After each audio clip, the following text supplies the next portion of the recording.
Thank you. And welcome to St. Louis. It is so great to see all of you in person, and welcome to you online. It's so great that we have this opportunity to get together for this very important conference. And thank you again to St. Louis Federal Reserve Bank for hosting it. So this conference is presented by state and federal regulators. It is a testament to our dual banking system that we have in our nation. And I believe it helps make our economy the greatest in the world. The dual banking system allows for federal and state partnership in supervision. That partnership includes local insight, which is what helps our supervised entities and community banks thrive. All across this nation, in small rural communities to the large urban cities, community banks are showing up, serving their communities, lending to small businesses, and making our economy resilient. They make a difference. This conference is so important for all of us to tell the story about a very successful part of our financial system, community banking. Having regulators with their supervisory perspective, academia with the research expertise, and bankers with real-life experience allow us to tell the story in a credible way.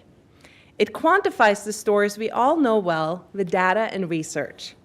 But this morning, I want to share from my perspective as a state regulator why it's important to protect this model of banking. So my home state of North Dakota is rural with about 800,000 citizens. Yes, we do have more cows than people. And for comparison, if you look at the city of Philadelphia, our state is 500 times larger, but has less than half of the population. And it's a rural state, and when I was traveling North Dakota as an examiner, I got to see firsthand what a community bank does and the lifeblood they are for our communities. In my role as the commissioner of the North Dakota Department of Financial Institutions, I get a really close-up view of community banks that we charter. Today, I want to share what I usually don't get to tell or even really focus on in my day-to-day work. I want to tell what I see beyond the condition of the bank and its Community Reinvestment Act opportunities. I want to share stories about community banking that show its impact in improving and growing our communities. How community banks make a difference.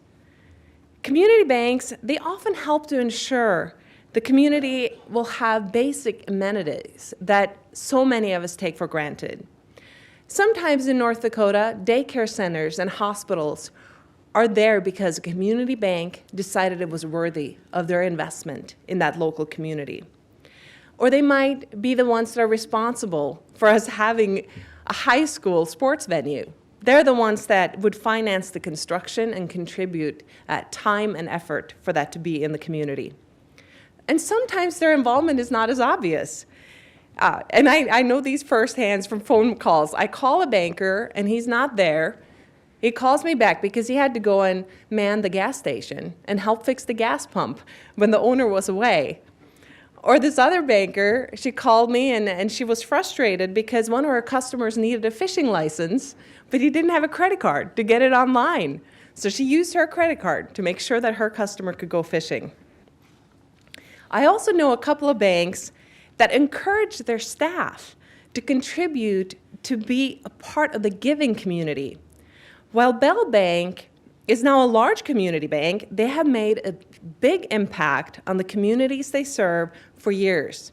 So back in 2007, the bank started a Pay It Forward program.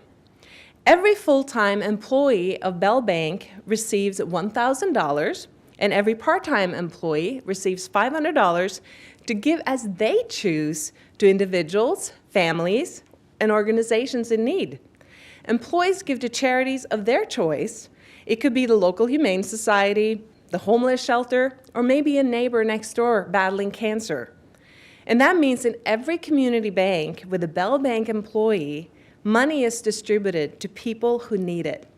To date, Bell Bank employees has distributed over $27 million and impacted tens and thousands of lives. Tomorrow we will hear from one of my bankers, Brenda Foster with First Western Bank and Trust in Minot, North Dakota. And I want to tell you what her bank is doing in her community. The bank is, every Christmas, they do something called a Random Acts of Kindness program. They call it 100 Cheers. This year, the bank will dedicate 100 hours of service and donate more than 700 meals to address food insecurity. A few years back, Minot was devastated by a flood, and the bank was there. They helped the community through a crisis.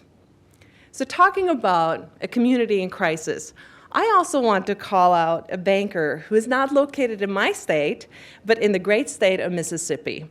The president and CEO from the Bank of Anguilla, Andy Anderson, is here, and you will hear from him later in the conference. He will share how his community was wiped out by a tornado in March. His bank was one of the few remaining structures, and the Bank of Anguilla has become the center of recovery efforts and is now in the challenging time of rebuilding their town. I think Andy is the very portrait of a community banker, one who cares and supports his community. So I want to just say thank you, Andy, for being here and showing us what being a community banker really means. These community banks, they show up.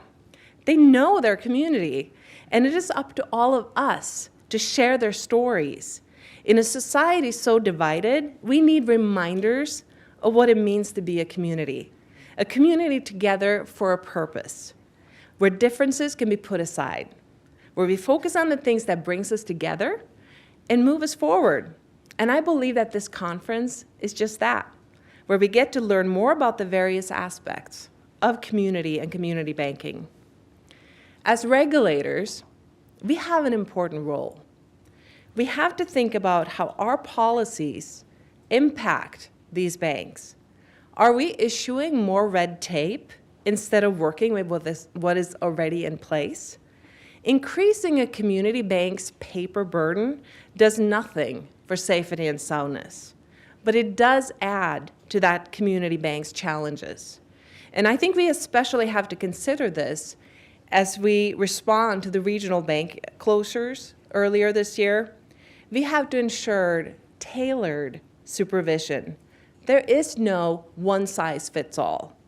What works for a $500 billion bank in the big city is not going to work for a $30 million bank on the prairie. We also must be transparent. Tomorrow we're going to hear a lot about community banks and how they're planning for the future. They need to know the parameters we set around regulations and policy for them to be successful. So over the next couple of days, I ask you all to listen to the stories, look at the data and the research, and think about how we can use this information going forward. Let us all think about how can we ensure community banks can continue to thrive far into the future so they can be successful and continue to make a difference. Thank you.